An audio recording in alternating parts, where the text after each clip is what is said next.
हम mathematical reasoning के बारे में बात कर रहे हैं। मैथमेटिकल रीजनिंग, अब देखिए कि हमारे और बाकी स्पीशीज में अंतर क्या है, या ये सीधी बात कहूं तो इंसान और जानवर में क्या अंतर है।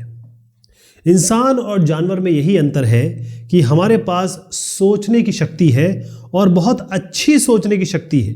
ऐसा नहीं कि जानवरों के पास या एनिमल्स के पास नहीं है, वो भी सोच समझ सकते हैं, लेकिन दिक्कत इस बात की आती है कि वो रीजनिंग नहीं कर सकते। हम रीजनिंग कर सकते हैं, तभी हमारी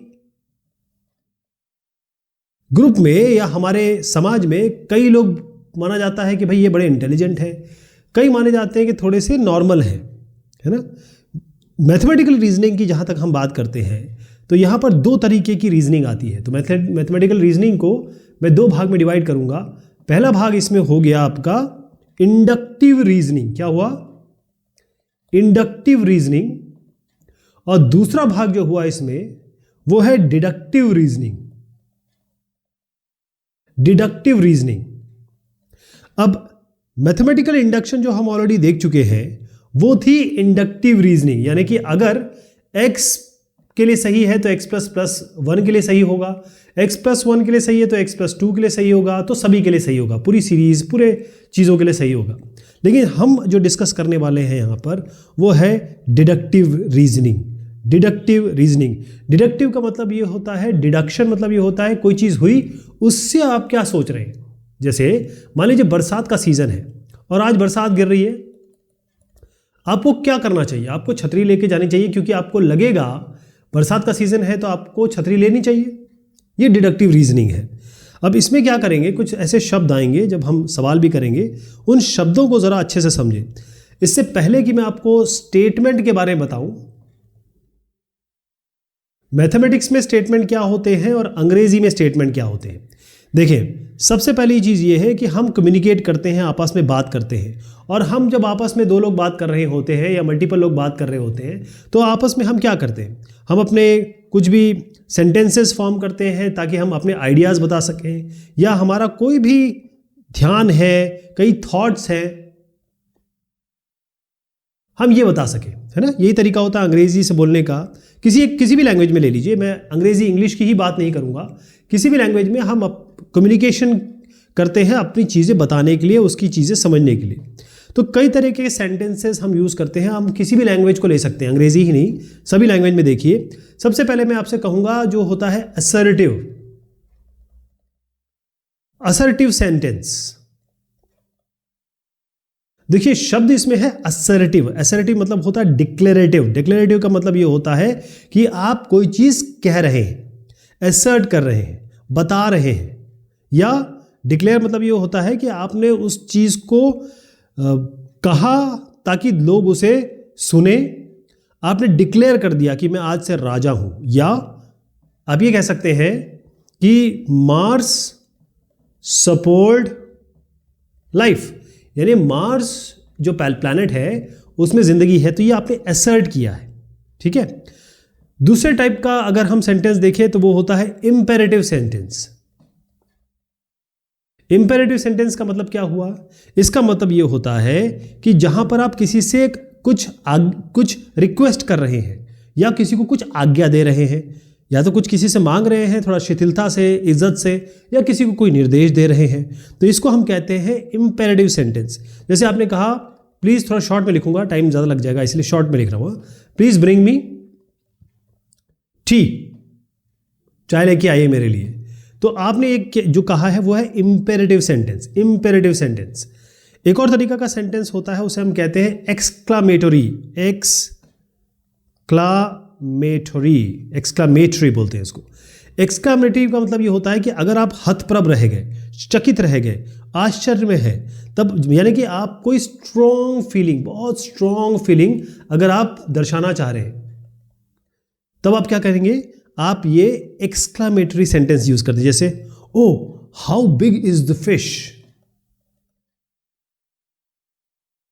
और आपको पता है आप क्या करते हैं, इसके आगे एक्सक्लामेशन मार्क लगाते हैं। कभी कभी क्या होता है, ऐसे सेंटेंसेस होते हैं जिसमें आप सवाल जवाब करते हैं, कुछ पूछते हैं, उनको हम कहते हैं इंटरोगेटिव। क्या कहते हैं? इंटरोगेटिव। इंटरोगेटिव सेंटेंस का मतलब क्या होता है कि अब आप सवाल पूछ रहे हैं, जैसे what is your age. WhatsApp language में लिख रहा हूं, है ना, केवल समय को बचाने के लिए, भावना को समझिएगा आप। व्हाट इज योर एज, तो आप यहां पर क्वेश्चन मार्क लगाते हैं क्योंकि आप सवाल पूछ रहे हैं, राइट। तो ये जो जितने टाइप के मैंने आपको बताए, असर्टिव हुआ, इंपेरेटिव हुआ, एक्सक्लेमेटरी हुआ या इंटरोगेटिव हुआ, ये सारे के सारे सेंटेंस हैं। लेकिन हम क्या कह रहे हैं, हम डिस्कस करना चाहते हैं ऐसे सेंटेंसेस जो स्टेटमेंट्स हो, जो स्टेटमेंट्स हो। तो फिर स्टेटमेंट्स क्या हुआ? अब ये स्टेटमेंट्स जहां बोलूंगा ना, ये वही बात है जहां पर मैं प्रोपोजिशंस बोलूंगा। ये प्रोपोजिशंस कैसे आएगा, कहां आएगा, हम आगे डिस्कस करेंगे। फिलहाल हम स्टेटमेंट की बात करते हैं। तो स्टेटमेंट और प्रोपोजिशन ऑलमोस्ट बिल्कुल एक जैसे हैं। स्टेटमेंट प्रोपोजिशन जहां बोले आप एक ही बात समझिएगा, ठीक। पहली चीज आपको मैंने क्या बताया था, असर्टिव डिक्लेरेटिव। तो ये किसके साथ रिलेट होगा? पहली चीज तो ये है कि स्टेटमेंट केवल असर्टिव के साथ होगा, ओके, ये असर्टिव के साथ होगा। तो स्टेटमेंट या प्रोपोजिशन एक असर्टिव सेंटेंस होता है। तो इन सारे सेंटेंस में आपको पहले तो इसका ध्यान रखना है कि असर्टिव सेंटेंस होगा। तो स्टेटमेंट या प्रोपोजिशन एक ऐसा असर्टिव स्टेटमेंट है जो या तो सही होगा या तो गलत होगा, लेकिन दोनों नहीं होगा, राइट। फिर से समझिएगा, जो स्टेटमेंट है या जो हम प्रोपोजिशन बोल रहे हैं, ये एक असर्टिव सेंटेंस है या डिक्लेरेटिव सेंटेंस है जो या तो सही होगा यानी कि ट्रू, या फॉल्स होगा, लेकिन दोनों नहीं होगा, दोनों नहीं होगा। इसका एग्जांपल मैं आपको दूंगा कि एक स्टेटमेंट को हम या तो ट्रू बोलेंगे, फॉल्स बोलेंगे। एक ट्रू स्टेटमेंट को हम एक वैलिड स्टेटमेंट बोलेंगे। अगर एक ट्रू स्टेटमेंट है, एक ऐसा मैंने कुछ कहा, असर्ट किया जो सही है, उसको हम वैलिड स्टेटमेंट कहेंगे। क्या कहेंगे? Valid statement. लेकिन मैंने आपसे कोई बात कही और वो गलत है, तो उसको हम क्या कहेंगे? Invalid statement. अगर वो फॉल्स है, मैंने कोई बात कही और वो फॉल्स है, तो वो हो जाएगा इनवैलिड स्टेटमेंट, ठीक है। तो ध्यान रखिएगा, स्टेटमेंट की सबसे इंपॉर्टेंट चीज ये है कि वो एक साथ can not be both true and false at the same time. एक साथ ट्रू या फॉल्स नहीं हो सकता। स्टेटमेंट या तो ट्रू होगा या फॉल्स होगा, दोनों नहीं हो सकता। यही सबसे बड़ी खासियत है और इसी को हम बोलते हैं लॉ ऑफ एक्सक्लूडेड मिडिल। मतलब कोई बीच का दरमियाना नहीं है, या तो सही होगा या गलत होगा। इसको हम कहते हैं लॉ ऑफ एक्सक्लूडेड मिडिल, ठीक है। लॉ समझ गया? एक ही चीज है, मतलब ट्रू। इसका जब मैं एग्जांपल दूंगा तो आप समझ जाएंगे, ठीक। अगर कोई स्टेटमेंट है जो ट्रू भी है और फॉल्स भी है उसी टाइम, एक ही टाइम पे, तो वो क्या नहीं होगा? स्टेटमेंट तो हो ही नहीं सकता। इसको हम कहते हैं पैराडॉक्स। जो चीज कभी ऐसा हो सकता है सही भी हो और गलत भी हो। अगर कोई चीज सही भी है और गलत भी है एक ही समय पे, तो उसको हम कहते हैं पैराडॉक्स। ध्यान रहेगा। चलिए मैं आपको कुछ एग्जांपल दूंगा, आप खुद ही बताएंगे मुझे कि ये क्या है क्या नहीं है, राइट। एक एक करके हम देखते हैं। सबसे पहली चीज ये है, मैं आपको एक दे रहा हूं, जैसे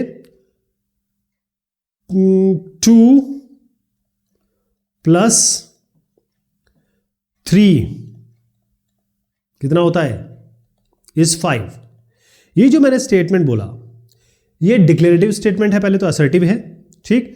दूसरा ये सही है, 2 + 3 वाकई में 5 होता है, तो इसका मतलब ये एक स्टेटमेंट है, ये एक स्टेटमेंट है। दूसरा सवाल लिख रहा हूं, बताइएगा क्या है ये।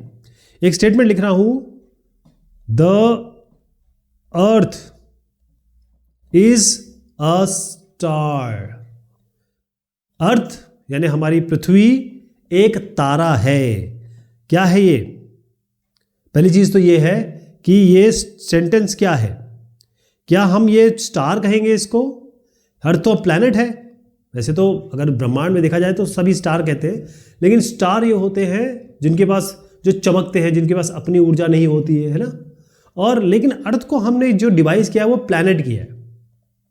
ठीक है, थोड़ा प्लैनेट की तरह हम मानते हैं। तो हम मान सकते हैं कि ये जो डिक्लेरेटिव सेंटेंस है या असर्टिव सेंटेंस है, ये थोड़ा सही नहीं लग रहा। ओके, या सही है?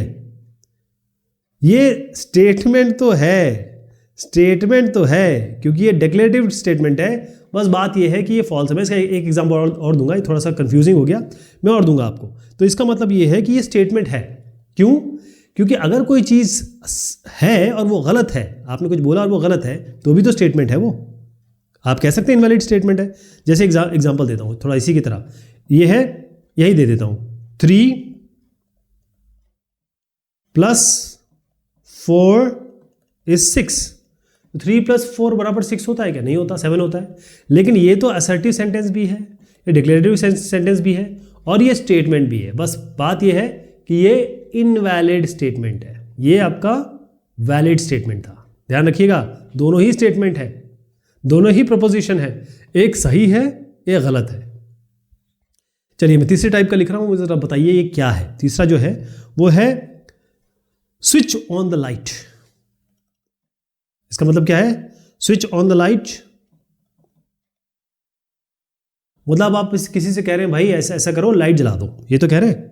इसका मतलब ये है कि ये आपका पहली चीज तो असर्टिव सेंटेंस नहीं है, ना डिक्लेरेटिव सेंटेंस है, ये आपका इंपेरेटिव सेंटेंस है, जैसे मैंने आपको पहले बताया था, राइट। यानी ये आप रिक्वेस्ट कर रहे हैं या कमांड दे रहे हैं, या तो आप किसी से निवेदन कर रहे हैं या किसी को निर्देश कर रहे हैं, तो साहब ये स्टेटमेंट नहीं है।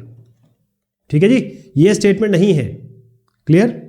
अब चौथे पे आते हैं, जरा इसके बारे में बताइएगा। एक सेंटेंस लिख रहा हूं कि वेयर इज योर पेन? आपका पेन कहां है? क्या यह स्टेटमेंट है? पहली चीज तो आपको देखना है क्या ये असर्टिव है, क्या डिक्लेरेटिव है ये? नहीं, क्योंकि आप इसमें आप जवाब तलबी कर रहे हैं। बेसिकली ये इंटरोगेटिव स्टेटमेंट है, और इंटरोगेटिव सेंटेंस जो होते हैं वो उस श्रेणी में आते ही नहीं है जिसको हम स्टेटमेंट कह सके, तो ये स्टेटमेंट नहीं है। ठीक, चलिए एक और कर लिया जाए, या ये सारे हो गए ना? ओके, थोड़ा सा आगे बढ़ते हैं, थोड़ा आगे की चीज़ मैं आपको बता देता हूँ।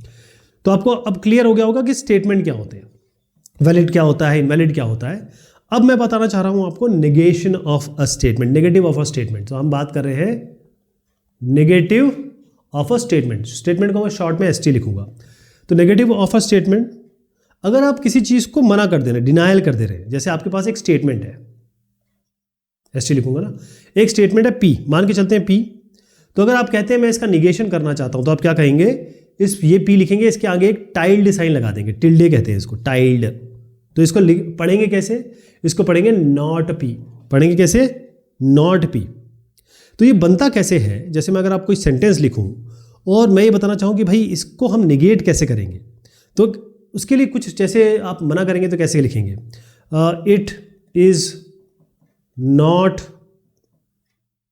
द केस, ऐसे लिख देंगे। या आप लिख देंगे, या कह देंगे इट इज फॉल्स, ये गलत है, मना ही कर रहे हैं ना, निगेट कर रहे हैं, इट इज फॉल्स दैट। या ये भी कह सकते हैं आप कि भाई नॉट अ, ये भी कह सकते हैं। तो ये तरीके हैं आपके। तो मैं आपको एक सेंटेंस देता हूं या लिखता हूं, आप देखिएगा कि मैं इसका निगेशन कैसे लिखूंगा। मैं सेंटेंस लिख रहा हूं, सेंटेंस है मेरा P, और सेंटेंस है ऑल इंटीजर्स, सारे इंटीजर्स आर रैशनल नंबर। ठीक है, कोई भी आप इंटीजर ले लीजिए, जैसे 2 ले लीजिए, तो 2/1 ये आपका रैशनल हो गया।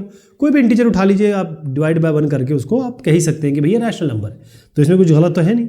लेकिन आपको इसको गलत करना है, आप इसको नेगेटिव करना है। तो देखिएगा, मैं नेगेट कर रहा हूं पहले। हाँ, मैं नेगेटिव लगा रहा हूं, यानी टिल्डे साइन लगा रहा हूं P पे ही। तो आप क्या करेंगे? It is not the case that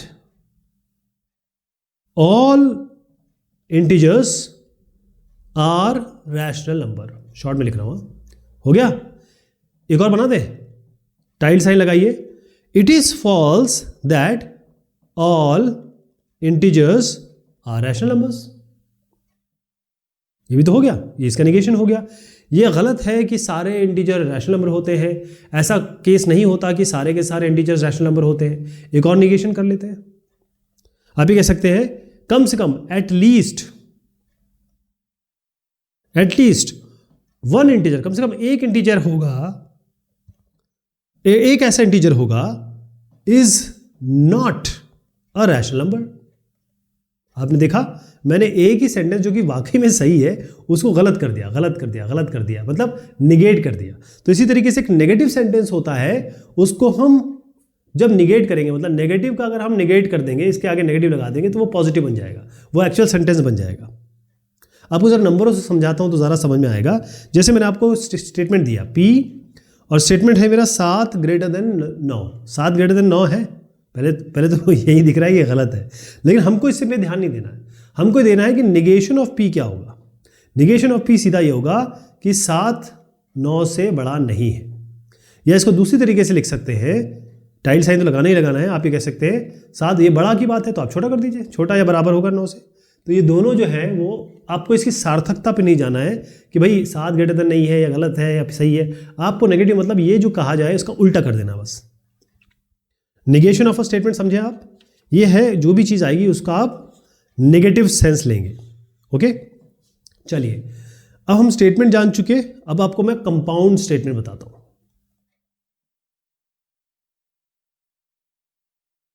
compound statement क्या हुए? कंपाउंड स्टेटमेंट मतलब जैसे अभी तक हमने एक सेंटेंस यूज किया है, one sentence we have used, है ना, एक ही सेंटेंस यूज किया हुआ है। लेकिन ऐसा भी हो सकता है एक ऐसे लाइन हो जिसमें एक से ज़्यादा चीज़ें जुड़ी हुई, मतलब एक से ज़्यादा स्टेटमेंट जुड़े हों। ठीक, तो अगर मैं कहूं सिंपल स्टेटमेंट, अगर मैं सिंपल स्टेटमेंट कहूं तो कोई भी ऐसा स्टेटमेंट जिसकी वैल्यू या जिसका सही होना कभी डिपेंड नहीं करता है जो उसके अंदर अलग अलग स्टेटमेंट जुड़े हैं, उसको हम सिंपल स्टेटमेंट कहते हैं। ठीक, इसका मतलब यह है कि यह हम इसको सिंपल तब कह रहे हैं, इसको हम 2 भाग या 3 भाग में नहीं डिवाइड कर सकते, और वो पहली चीज से डिवाइड नहीं कर सकते। अगर वो सिंपल स्टेटमेंट मतलब ये है कि हमारे पास ऐसे कुछ कंटेंट नहीं बन रहे जिसको हम डिवाइड कर सकें। जैसे मैं आपको एग्जांपल देता हूं, मैंने कहा 2 + 5 इज लेस देन 4, तो ये क्या है? ये आपका सिंपल स्टेटमेंट है। लेकिन जब मैं कंपाउंड स्टेटमेंट की बात करता हूं तो मैं एक से ज्यादा की बात करता हूं, एक से ज्यादा की बात करता हूं। जैसे मैं एग्जांपल ले लेता हूं, if it rains then the school may be closed। अब आप देखें यहां पर जो एक सेंटेंस लिखा हुआ है, इसमें पहली चीज तो इसको हम श्रेणी में डालेंगे कंपाउंड स्टेटमेंट की।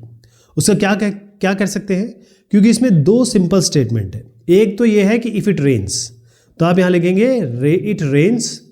ये भी एक स्टेटमेंट हुआ कि नहीं हुआ? अपने आप में स्टेटमेंट हो गया, राइट। ये क्योंकि असर्शन है, ये असर्टिव सेंटेंस है या डिक्लेरेटिव स्टेटमेंट, अपने आप में ये हो गया।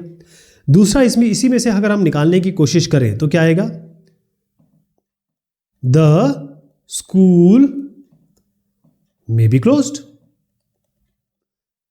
ये भी आपका असर्टिव स्टेटमेंट है या डिक्लेरेटिव स्टेटमेंट है? कहने का मतलब ये है कि ये एक स्टेटमेंट से मैंने 2 स्टेटमेंट निकाल लिए, और इनको जो जोड़ा गया है वो इफ और देन से जोड़ा गया है। ये हो गया और ये हो गया। इफ देन से जोड़ा गया है, मतलब जो अंग्रेजी बनाने के लिए इफ देन से जोड़ा गया है, लेकिन ये दोनों अपने आप में स्टेटमेंट है। तो इस तरीके के जो स्टेटमेंट्स होते हैं जो जुड़ के आते हैं, इनको हम कहते हैं, इसको कहते हैं कंपोनेंट स्टेटमेंट, इसको कंपोनेंट स्टेटमेंट कहेंगे, और इनको जोड़ दिया जाए तो हम कहेंगे कंपाउंड स्टेटमेंट, राइट। तो अब आपने देखा इफ देन है, आप 2 सेंटेंस को एंड से भी जोड़ सकते हैं, 2 सेंटेंसेस को आप और से भी तो जोड़ सकते हैं ना। अब इसी को हम देखने वाले हैं, इसी को हम कहते हैं बेसिक कनेक्टिव्स। क्या कहते हैं? Basic connectives. ठीक है, बेसिक कनेक्टिव का मतलब यह है जैसे और एंड से हम 2 या 2 से ज्यादा सेंटेंस जोड़ रहे हैं, इसको हम बेसिक कनेक्टिव्स कहते हैं। जैसे मैंने कहा और हो गया या एंड हो गया, इसको हम साथ में सेंटिनल कनेक्टिव्स भी कहते हैं। क्या कहते हैं? सेंटिनियल।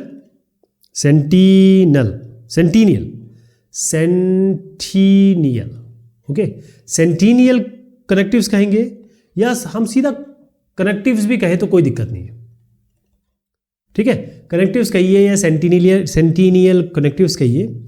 अब यहां पर जब हम आते हैं कंपाउंड स्टेटमेंट पे और जब हम आते हैं बेसिक कनेक्टिव्स पे, तो यहां पर हम सही या गलत का फैसला करते हैं और ये पूरी तरह डिपेंड करेगा जो इसके अंदर कंपोनेंट स्टेटमेंट है, यानी कि अगर एक स्टेटमेंट है उसके अंदर या एक या दो स्टेटमेंट है, वो डिसाइड करेंगे कि चीज़ें गलत है या सही है।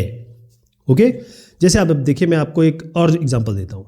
जैसे चलिए अच्छा, एक और चीज़ इसमें है कि वो मैं आगे बताता हूँ ज़रा। अंग्रेज़ी में थोड़ा अलग है और हमारे मैथमेटिक्स में थोड़ा मामला अलग हो जाएगा, राइट। अब आप पहले थोड़ा समझने की कोशिश करिए। जैसे मैंने एक स्टेटमेंट लिखा,